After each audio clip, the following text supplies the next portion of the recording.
Welcome to the Xerox Holdings Corporation First Quarter 2023 Earnings Release Conference Call. After the presentation, there will be a question and answer session. To ask a question at this time, please press star 11 at any time during this call. You can withdraw your question by pressing star 11 again. At this time, I would like to turn the meeting over to Mr. David Beckel, Vice President and Head of Investor Relations. Please go ahead, sir.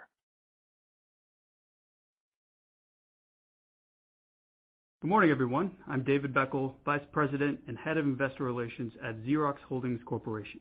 Welcome to the Xerox Holdings Corporation First Quarter 2023 Earnings Release Conference Call, hosted by Steve Bandrowczak, Chief Executive Officer. He's joined by Xavier Heiss, Executive Vice President and Chief Financial Officer. At the request of Xerox Holdings Corporation, today's conference call is being recorded. Other recording and or rebroadcasting of this call are prohibited without the express permission of Xerox. During this call, Xerox executives will refer to slides that are available on the web at www.xerox.com/investor and will make comments that contain forward-looking statements, which by their nature address matters that are in the future and are uncertain. Actual future financial results may be materially different than those expressed herein. At this time, I'd like to turn the meeting over to Mr. Bandrowczak. Good morning, and thank you for joining our Q1 2023 earnings call. I would like to start by complimenting the Xerox team in its execution of another solid quarter. We delivered another quarter of revenue and profitability growth in what continues to be a dynamic and challenging operating environment. Some of the challenges we faced in prior quarters, such as supply constraints and elevated logistic costs, have receded. But new challenges have emerged as central banking policies remain restrictive to global economic growth. Against this backdrop, we at Xerox remain focused on the execution of our 2023 priorities and the goal of delivering client success through products and services that address the productivity challenges of today's hybrid workplace. In other words, we are focused on making work for our clients. Summarizing results for the quarter, revenue of $1.72 billion grew 5.5% in constant currency and 2.8% in actual currency. Adjusted EPS was 49 cents. 61 cents higher year over year. Free cash flow was $70 million compared to $50 million in the prior year quarter. An adjusted operating margin of 6.9% was higher year over year by 710 basis points. Demand for our print equipment and related services remains resilient, as evidenced by another quarter of constant currency growth in both equipment and post-sale revenue. This quarter, we also observed a pickup in office-related print activity. As a result, we continue to expect a stable revenue and demand outlook for the year. Consistent with recent quarters, we are seeing isolated pockets of softer installation activity, often the result of delays in project deployments rather than order reduction. This softness, however, is being offset by continued strength in our office print business, particularly for state and local government, education, and mid-market accounts, as well as strength in our print and digital service offerings.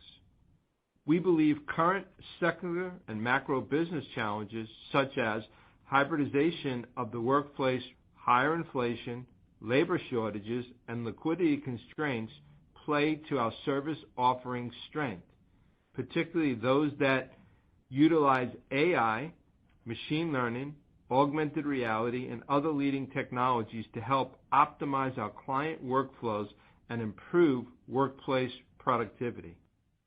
Xavier will cover results for the quarter and guidance in more detail. I'd like to focus my comments on our strategic priorities.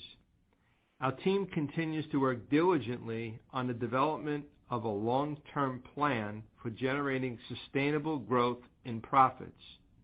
For this year, we remain focused on executing against our three strategic priorities: client success, profitability, and shareholder returns. I am pleased to say we are making progress on each measure. Starting with client success, it is clear from our market research and client conversations that the success of any strategy we deploy will be measured against our ability to enable positive business outcomes for our clients. Critical to enabling these outcomes is the delivery of products and solutions that solve our clients' most challenging, hybrid, and workplace productivity needs before they need them. One such solution is recently launched CareAR Instruct app, which leverages CareAR's augmented reality technology and allows users of our entry printers to self-troubleshoot machine disruptions wherever they happen to be working. Much like CareAR's field service solutions, the app uses augmented reality to provide an immersive self-support experience, complete with step-by-step guidance, instructional content, and interactive 3D visualization to help users solve common issues quickly. When combined with another recently launched service, the Easy Assist app, Xerox users can walk through machine setup, perform routine maintenance tasks, and order supplies on their own through the convenience of their mobile devices. CareAR Instruct is also available to support our existing and future clients' field service management requirements. Another example is the expansion of our digital services offerings to the mid-market, bolstering our TAM opportunity in the largest print marketplace we currently serve. We now provide clients in this market the same types of accounts payable, digital mail, and intelligent document processing capabilities we provide to our largest enterprise and government clients. We see particularly high levels of demand for these services among our mid-market clients in the public sector, healthcare, education, and financial services industries. Our digital services security and productivity solutions provide us with a true competitive advantage in an industry most think of as being mature. In recognition of these advantages, Keypoint Intelligence awarded Xerox the BLI 2023 Smart Workplace Software Line of the Year for the 5th consecutive year, acknowledging our diverse portfolio of applications, software, and services that help solve modern workplace challenges. This technology advantage is driving an expansion of wallet share with existing clients. For example, this quarter we sold an expansion of services to a large British telecom client. The initial mandate involved helping this client optimize their print needs for direct marketing campaigns. Under the new agreement, we are moving up the value chain to provide services such as customer acquisition database hosting, data analysis, and marketing consultation services.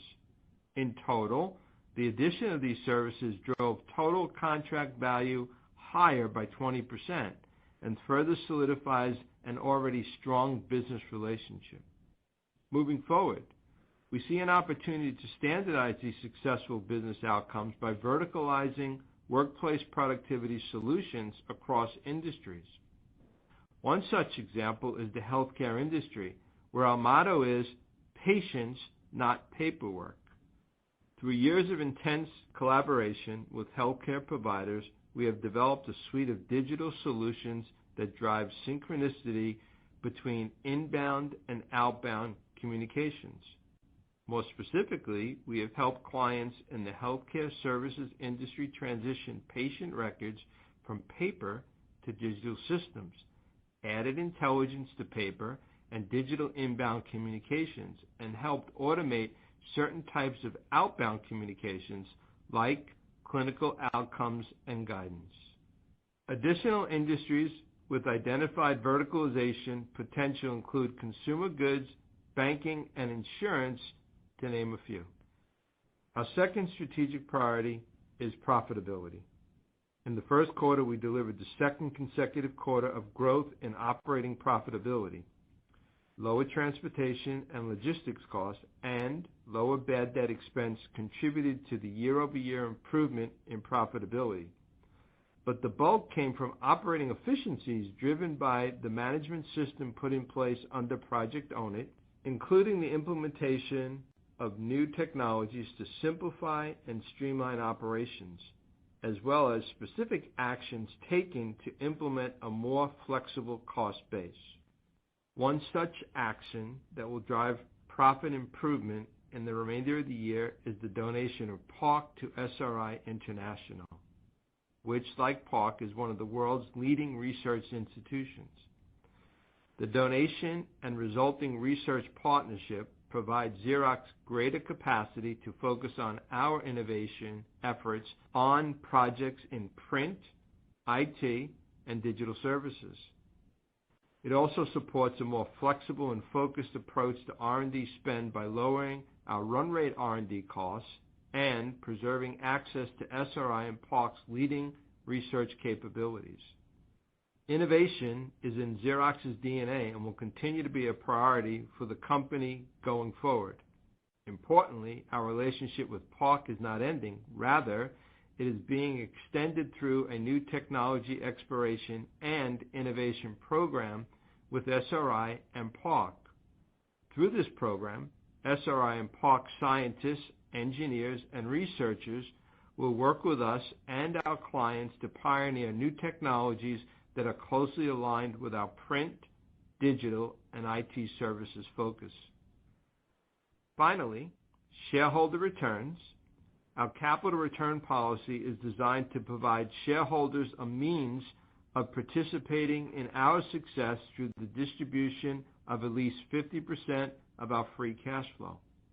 We will update investors on specific plans for distributing free cash flow and excess cash as it builds throughout the year. In Q1, we decided the most responsible use of cash was the pay down of $450 million of debt. To recap, we got off to a strong start for the year. The operational discipline instilled in our organization by Project Own It and other specific actions recently taken are driving more margin improvement than expected. As a result, we increased our profitability outlook for the year. Despite a challenging and fluid business environment, the resiliency of demand for our products and a demonstrated ability to control costs leave us confident in our ability to achieve updated guidance. I will now hand it over to Xavier. Thank you, Steve, and good morning, everyone. As Steve mentioned, we delivered another strong quarter of growth across all key metrics due to a stable demand environment for our equipment and services, improvement in product supply and supply chain related costs, and the benefit of price and cost action taken last year. Starting with revenue, the momentum in sales growth we experienced in the second half of last year carried over to start this year. In Q1, we posted the fourth consecutive quarter of constant currency growth in total revenue, and the third consecutive quarter of constant currency growth in both equipment and post-sales revenue. Revenue growth this quarter of 2.8% at actual currency was negatively impacted by 270 basis points of currency headwinds and reflected improved product supplies, healthy equipment order flows, and growth in contractual print and digital services. Turning to profitability, we deliver a second consecutive quarter of year-over-year improvement in growth on operating profit margins, driven by higher equipment sales on favorable mix, price increases, lower logistic cost, and a reduction in operating expense, including a $23 million reduction in bad debt expense. Gross margin improved 250 basis points over the prior year quarter, mainly driven by lower supply chain related costs, benefits associated with price and cost action taken in 2022, currency, and improved product mix. These benefits were partially offset by ongoing product cost increases. Adjusted operating margin of 6.9% increased 710 basis points year over year, driven by 380 basis points from cost reduction actions, 250 basis points of supply chain related cost improvement, 130 basis points from lower bad debt expense, and 90 basis points from price increases. Partially offsetting this benefit were effect from currency. Adjusted other expenses net were $10 million lower year-over-year due to lower net interest expenses associated with lower core debt, partially offset by $11 million of currency losses in the current quarter. Adjusted tax rate was 15.5% compared to 52.9% in the same quarter last year. The decrease in tax rate reflects benefit in the current quarter from the redetermination of certain unrecognized tax positions on non-recurring benefit in the prior year quarter. Adjusted EPS of 49 cents in the first quarter was 61 cents higher than the prior year, driven by higher adjusted operating income, lower net interest expense on a lower tax rate, partially offset by currency. GAAP earnings per share of 43 cents was 81 cents higher due to the same factors as well as a contract termination expense in the prior year quarter. Let me now review revenue, cash flow, and profitability in more detail. Turning to revenue, equipment sales of $391 million in Q1 grew 27% year-over-year in constant currency, or roughly 25% in actual currency.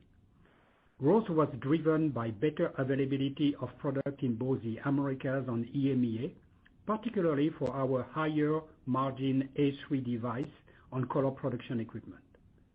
Backlog declined for the third consecutive quarter as supply chain conditions further normalize.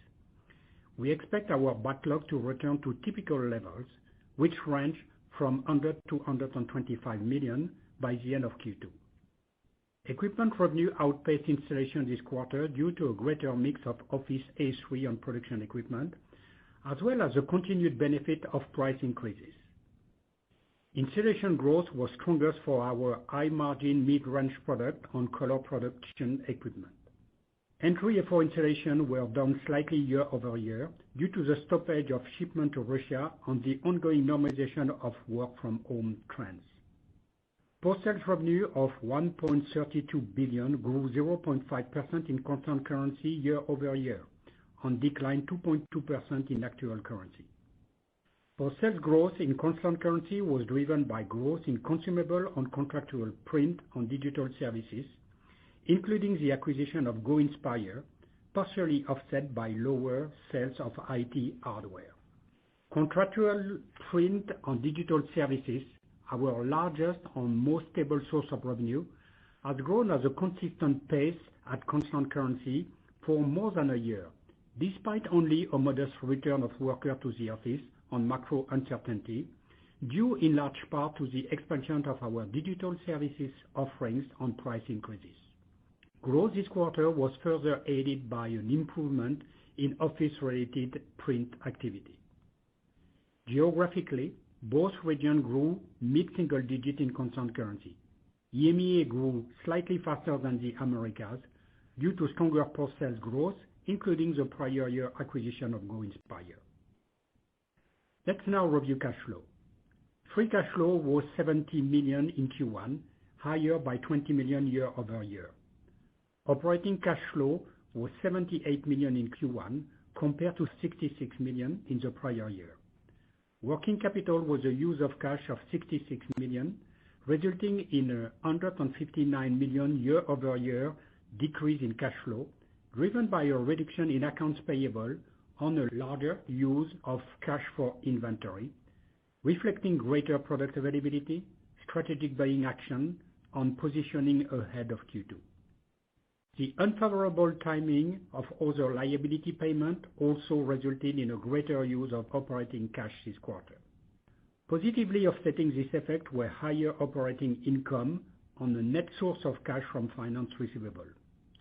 Finance assets activity was a source of cash this quarter of $120 million, compared to a source of cash of $5 million in the prior year, reflecting the benefit of our recently signed receivable funding program with HPS, partially offset by higher operating lease placement. Investing activity were a use of cash of $17 million compared to a use of cash of $75 million in the prior year, due to lower M&A activity and lower CapEx. Financing activity consumed $505 million of cash this quarter, which includes the payment of the remaining $300 million of 2023 notes on approximately $150 million of secured debt. During the quarter, we paid dividends totaling $45 million and did not repurchase any share. Turning to profitability. Q1 adjusted operating profit margin expanded 710 basis points year-over-year for reasons previously discussed. We are carefully monitoring our cost base in the context of macro uncertainty. As Steve mentioned, profitability improvement this quarter reflects the ongoing benefit associated with operating discipline instilled by Project Own It in prior years. We also benefited from strategic action taken in 2022 to make our cost base more flexible. While we are not providing an official cost savings target for 2023, we do expect to deliver low to mid-single digit of gross operating cost efficiency for the year, driven by our culture of continuous improvement on specific cost reductions. These efficiencies are expected to support margin growth in 2023, despite an expected increase in product cost. We are confident in our ability to more than offset future product cost increases through ongoing contractual price increases, a more flexible cost structure, future business simplification effort, and greater diversification of product sourcing. Turning to segment. FITTLE origination volume grew 57% year-over-year. Captive product originations were up 59% on higher Xerox equipment revenue, particularly in the mid-market. Non-captive channel origination, which includes third-party dealers and non-Xerox vendors, grew 55%, a function of growth in new dealer relationships on third-party equipment origination. Despite the continued growth in origination activity, FITTLE finance assets were down 3% sequentially in actual currency due to the runoff of existing finance receivable on HPS funding of close to 50% of FITTLE Q1 origination. FITTLE revenue declined 3% in Q1, mainly due to a reduction in operating lease revenue, which reflect lower Xerox equipment installs in prior period. This decline was partially offset by higher fees, including those associated with the new receivable funding agreement. Segment profit was $12 million, down $5 million year-over-year due to a decline in revenue, higher inter-segment commission on higher borrowing costs, partially offset by lower bad debt expense. Segment margin was 7.9%, down 310 basis points year-over-year. Print and other revenue grew 4.1% in Q1. Print and other segment profit improved $126 million versus the prior year quarter, resulting in an 810 basis point expansion in segment profit margin year-over-year, driven by improved product supplies, lower logistic costs, mix on the benefit of price and cost action taken last year. Turning to capital structure, net core cash of around $200 million was down from the prior quarter. We ended Q1 with around $700 million of cash equivalent, and restricted cash, a reduction from Q4 level, mainly due to the $300 million repayment of our 2023 notes on roughly $150 million of secured debt.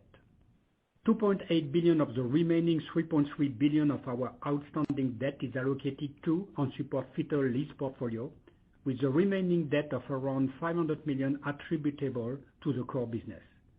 Total debt consists of senior unsecured bonds on finance asset securitization.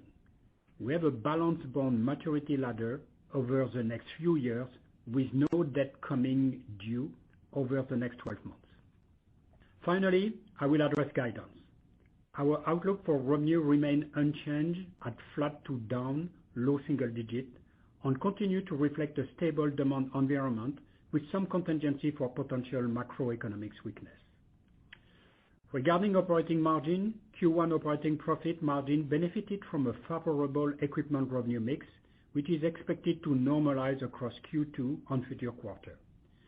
Q1 profit margin also benefited from a credit to bad debt on lower labor costs associated with a higher than expected number of open positions. This benefit may not repeat in future quarters. That said, we are increasing adjusted operating income margin guidance from at least 4.7% to a range of 5 to 5.5%. The increase in margin guidance reflects better than expected Q1 profitability, even after excluding the previously mentioned item, as well as the success of ongoing efficiency programs, partially offset by greater than expected unfavorable currency, which mainly affect profit in Q2. The indicated range of profit margin outcomes largely reflects the degree to which macroeconomic uncertainty could affect our operating profit for the year. We did not change free cash flow guidance, but no change were made to our assumption of free cash flow conversion, which is still expected to be 90 to 100% of adjusted operating income, excluding finance receivable activity. We'll now open the line for Q&A. Certainly. Ladies and gentlemen, once again, if you have a question at this time, please press star 11 on your telephone. One moment for our first question. And our first question comes from the line of Ananda Bruha from Loop Capital. Your question, please. Hey, thanks for taking the question, and good morning. And yeah, just congrats on solid execution and the solid results. A couple, if I could.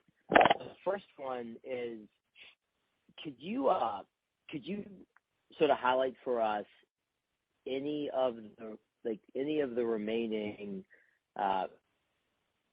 sort of expansion of services that you guys are continuing to provide to customers, and if there's any distinction between enterprise customers and small and medium business customers, that would be helpful as well. But you spoke at least some on the call about sort of the expanded services offerings. But if there's any that you haven't spoken to, could you give us some sense of what those are and what your philosophy is around the services expansion and how those are resonating? That would be super helpful. And then I have a follow-up. Thanks.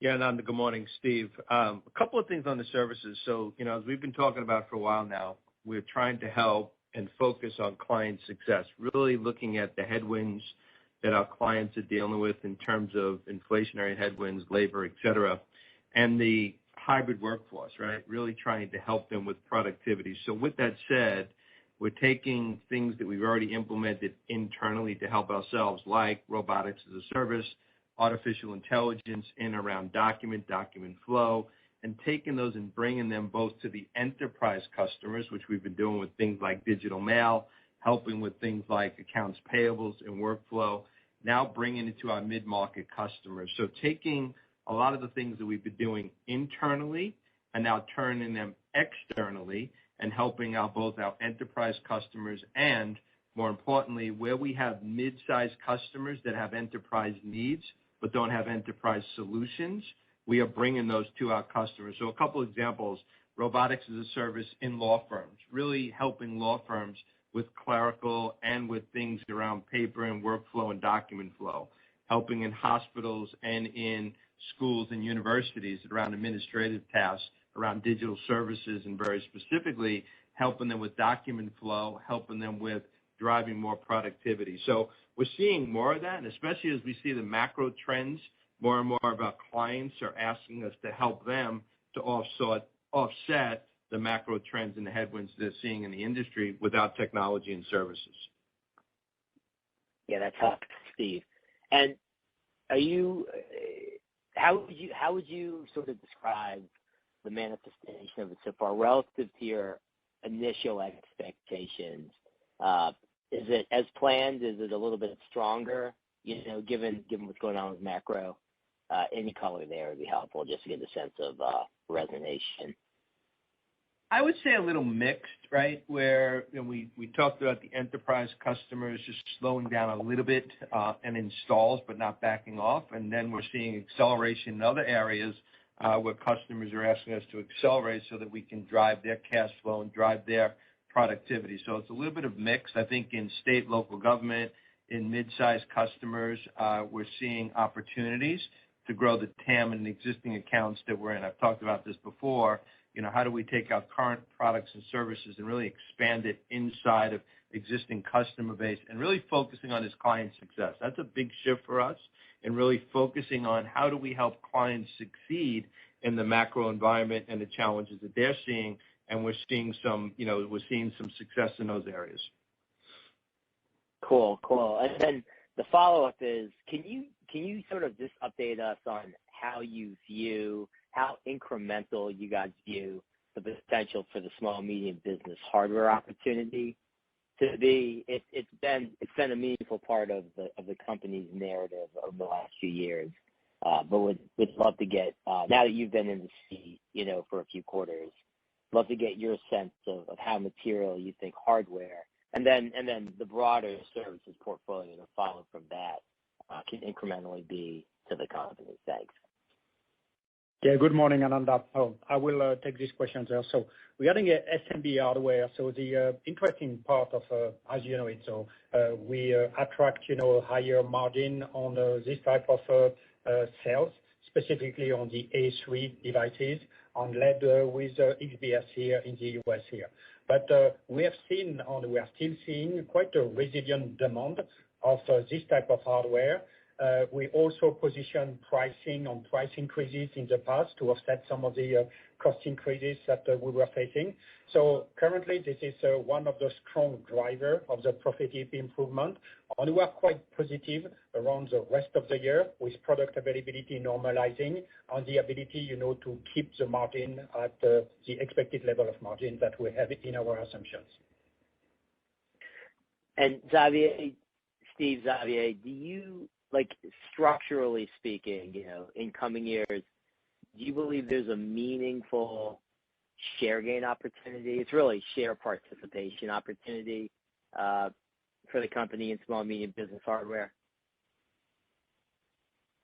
Yeah, I think, Ananda, it's not just the hardware. It's going to be the solution and services we provide around that hardware. You think about our A3 devices, think about it as a engine that we can bring products and services in and around. So things like language translation, things like being able to help universities and help hospitals in administrative tasks, not just around the hardware, but around the software that we can provide around there, things like Connect Key, things like print in the cloud, and then adding AI to it. So it's really how do we advance those other digital services in and around our hardware that I think is going to be the differentiation.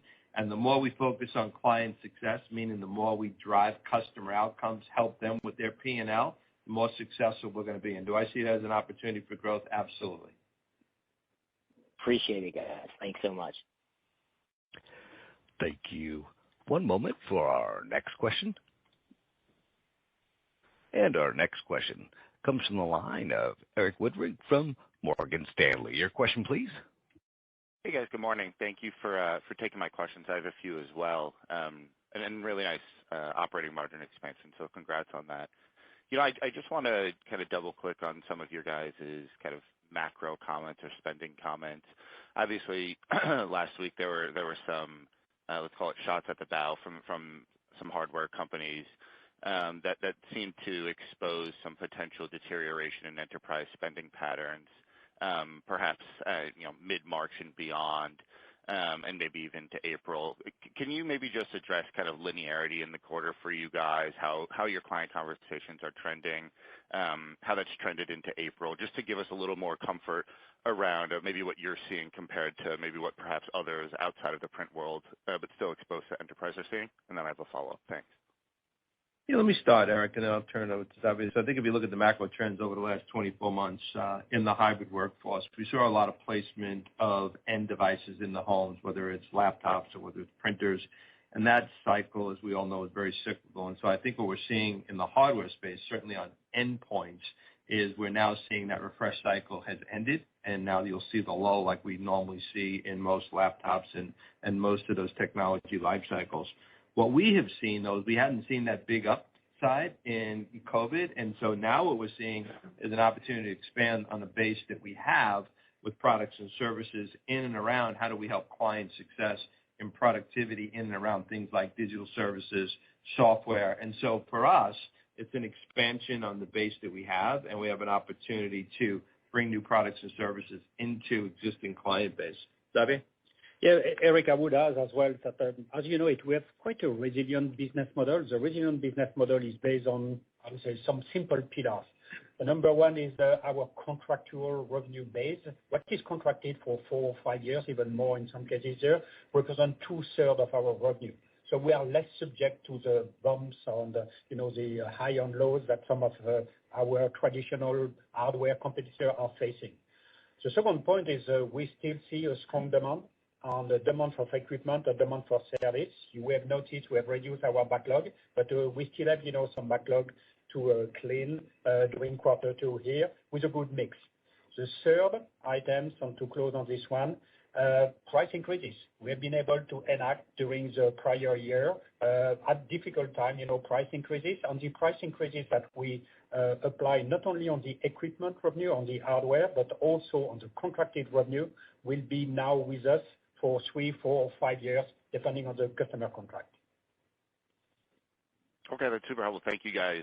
Thanks for all of the color. And then maybe, Xavier, just to touch on a point you just made, you were obviously, or maybe over the last 2 quarters, you've been able to work down backlog. It looks like you ended at $180 million versus $435 million a year ago. So I know you made the comment about backlog being normalized. I think you said around $225 million.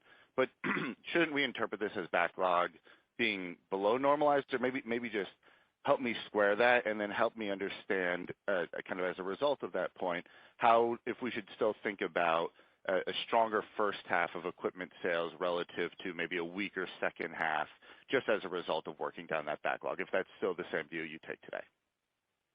Yeah, so it's quite simple.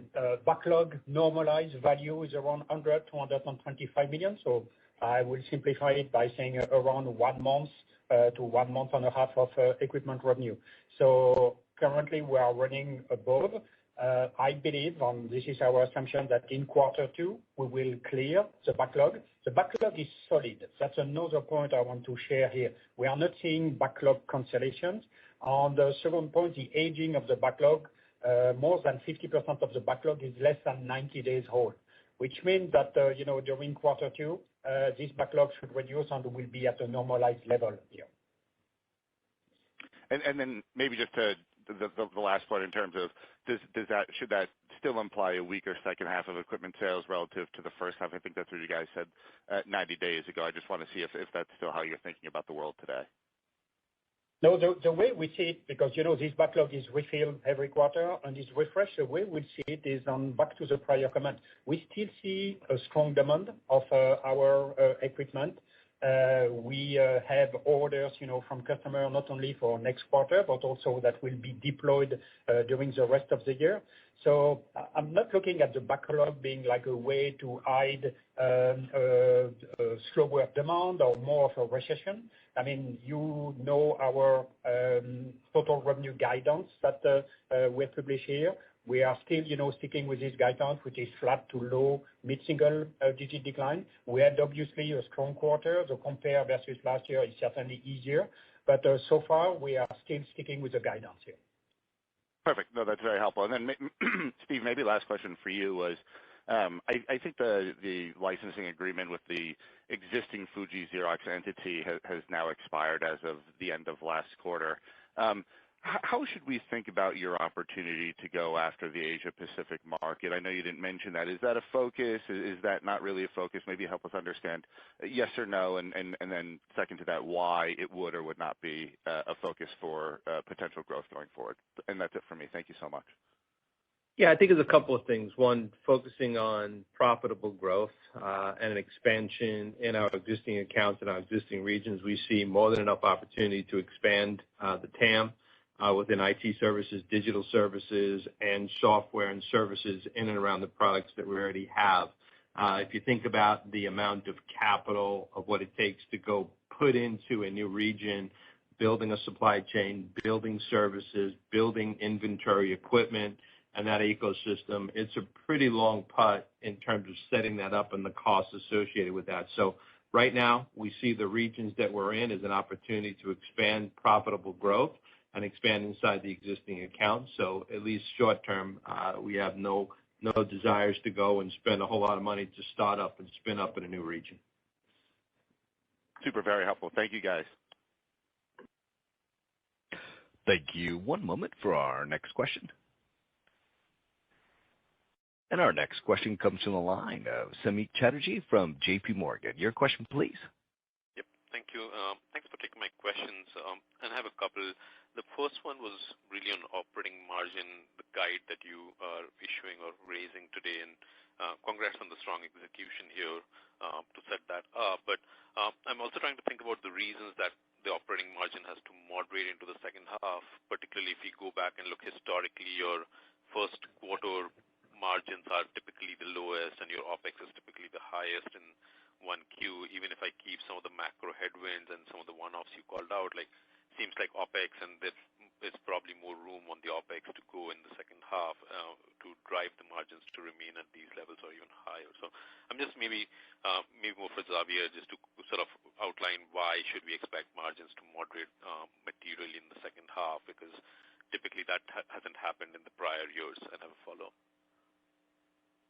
Good morning, Sammy. Good question. So this is very simple there. The margin for quarter one was a strong margin. For the reason we explained, it was helped by a product mix, a little bit like what we had in Q4, that was more favorable.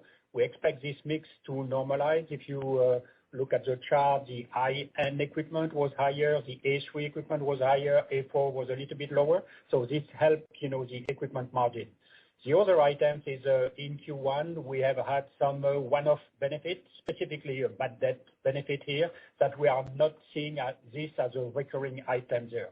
So when you normalize here, we are in the range for this quarter of something which is around 5.5% here.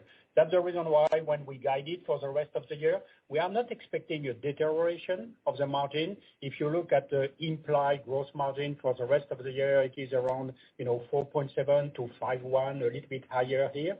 So we are not expecting like a margin deterioration, but we have to take into account some of the items that I mentioned for Q1. And also we want to consider potentially what we call macro headwinds. There are some uncertainty around still some cost items and how some normalization of the cost base will happen here. Okay. And Xavier, just to quickly follow up, the 471 in OpEx that you have in 1Q, what's the best way to think about the run rate exiting the year, particularly with the park benefits coming in as well? Yeah, so on Park, I think we commented that, or we put that in the press release there. On Park was included in our guidance. So, we were working on this transaction on when in January we have given the guidance there.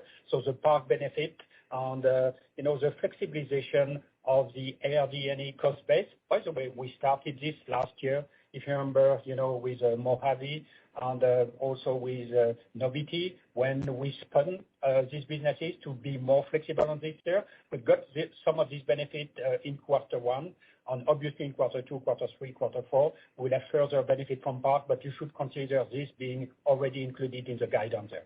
From an OpEx point of view, I believe I mentioned that in my script, we are expecting around overall, it's not only OpEx, but cost base there, around, low to mid single digit gross cost efficiency, which is, the own it engine and, the traditional way of looking at how we address the cost base and we make it flexible. I won't say regardless, but taking into account potentially some of the macro headwind that, some of the economists are indicating for the back end of the year. And last question, if I may, and sorry for the multiple questions here, but just what we've heard from general distributors and VARs is a lot more pressure in the financial services customer vertical since the headwinds on the banking side. Any sort of way to ballpark what your exposure to that customer vertical is, and if there's been a more sort of pocket of softness there since what's happened over the last couple of months? And that's it for me. Yep. Thank you. Yep. This is a good question, and I will look at it in two ways, and FITTLE will be at the core of the answer. The first way is if I look at what we call the bad debt situation for Xerox, the bad debt related to FITTLE here. It's quite steady. It's quite strong. We have not changed any way we do credit or risk rating for our customer. So our own performance from a financing point of view with our own customer remain resilient and strong. The other point, and I think you have also this in mind there, is the fact that some of the SMB business and potentially some of these bank difficulties here could drive more business for FITTLE. This is the way we look at it. There is an opportunity, but I want to be very clear on this one. We won't do that at the detriment of the quality of our leasing portfolio. And the team is very stringent on this. Thank you. Thank you. One moment for our next question. And our next question comes from the line of Shannon Cross from Credit Suisse. Your question, please. Thank you very much. Steve, can you talk to us a bit about your decision regarding donating PARC? I mean, I've worked with multiple CEOs over the years who all expected to monetize PARC. And, generally we're unsuccessful. So I'm not sure I think this is probably the right decision. I'm just curious, as you looked at it, can you maybe talk a bit about why you think that was the case? And then, are there any other benefits? Just I understand on R&D savings, but in terms of tax benefits or that, maybe Xavier, you could touch on it. Thanks. Yeah, let me go back to when I took the CEO role, Shannon. I talked very specifically about a shift in two areas. One was the focus on R&D that was a little bit nearer to our revenue horizon. And very specifically, we took actions around Navity and Mojave, as Xavier talked about a little bit earlier. And that was we weren't going to continue to use our cash as those particular products and those particular businesses were growing. And so as we looked at PARC, we saw significant shifts in the industry in terms of valuation of startups and products, et cetera. And we decided that if we were looking at too long a horizon and too big a spend and continue to invest in those things. However, it was very important for us to be able to see insight to that innovation and have the ability to take advantage of that innovation going forward with our overall strategy around R&D. So the PARC SRI donation fit perfectly into what we were trying to do, meaning that we could still have insight to innovation, still have insight to technology. By the way, have the greatest researchers in the world focus on some of the toughest world's challenges and very specifically some of the challenges we see in clean tech, et cetera, et cetera. And we have the ability to be able to take our long-range plan, meaning our R&D and our business strategy, work with PARC SRI in the future to help us to develop our strategy and get insights to those technologies. So I see it as an expansion of our PARC capabilities in terms of seeing insights to technology and getting access to longer-term development while we can focus our capital resources on more near-term revenue. So that's why we made that decision, Jen. Okay, thank you. And then I guess, Xavier, anything from a tax credit benefit with charity? I don't know if there's a benefit there down the road. Yeah, so there is a tax credit. We do not disclose a number, precisely there. More to come, when, the overall credit will be enacted there. We will disclose, when the amount will be published here, but so far we are not disclosing any specific figure regarding the tax credit. Okay, thank you. And then my final question is just, you made a number of comments about flexible cost structure. I'm wondering how we should think about fixed versus variable. I mean, traditionally copiers had a pretty high fixed cost structure because you had to go out and maintain them. You had to, you can drop ship them. You had to bring them to a loading dock, all of that. So how do you see your cost basis maybe over the next couple of years shifting, what's fixed versus variable now, and where do you think you can get to over the next few years? Thank you. And so, Shannon, let me start and then return to Xavier. So, we've been focusing on driving operational efficiencies and driving sustainable change in terms of a management operating system within the company. And so that was the foundation of Project Own It. On top of that, it was the constant utilization and embedding technology inside of our overall processes. So simple example is what we talked about with Care AR. We now launch products with Care AR automatically as part of when a customer receives a box. They see Care AR in terms of how to unbox and actually install. That Care AR session helps us to reduce service calls. We can do more things remotely. We talked about artificial intelligence and helping and using artificial intelligence to help our service delivery team and help them resolve problems quicker and, in fact, sometimes not even have to go to a customer site. So we have been embedding technology inside of our processes, inside of Xavier's area, using technology, artificial intelligence, business intelligence, and how we run our management operating system. So we have been very systematically over the last couple of years with Project Own It, not only putting a managed operating system in place, putting discipline in place for our people, but more importantly, using technology that drives sustainable and continuous improvement. And we're on that journey, and we'll continue that journey. And that's why we lost Project Own It, the name, because it's now embedded in the culture of the company, and we'll continue to do that. Xavier? Yeah, and Shannon, just to build up, from a pure financial on the P&L hydraulics there. So we focus obviously on gross margin expansion. Pricing is a driver, and we are also, as Steve mentioned, attacking any cost of goods sold opportunity that we have. We have some headwinds with, raw material increase and some material increase there. But if you notice it, our gross margin is still expanding. And this is not related specifically to one-off type of item. It is structurally done with what Steve mentioned. The other ratio that we are monitoring constantly is a ratio of OPEX, so RD&E plus SAG versus total revenue. And if you notice this year over year, this is a ratio that we are pushing to improve. If you exclude also the benefit on, in some cases, the impact of bad debt, just looking at selling on G&A plus RD&E, all these metrics, this is a focus of the management team to drive them down and to make the cost base flexible. Thank you. That was very helpful. Thank you. This does conclude the question and answer session of today's program. I'd now like to hand the program over to Steve Bandrowczak for any further remarks. Yeah, thank you for listening to our earnings conference call this morning. Demand for our products and services remains resilient amid a challenging macroeconomic background, and we are making progress in our effort to improve profitability.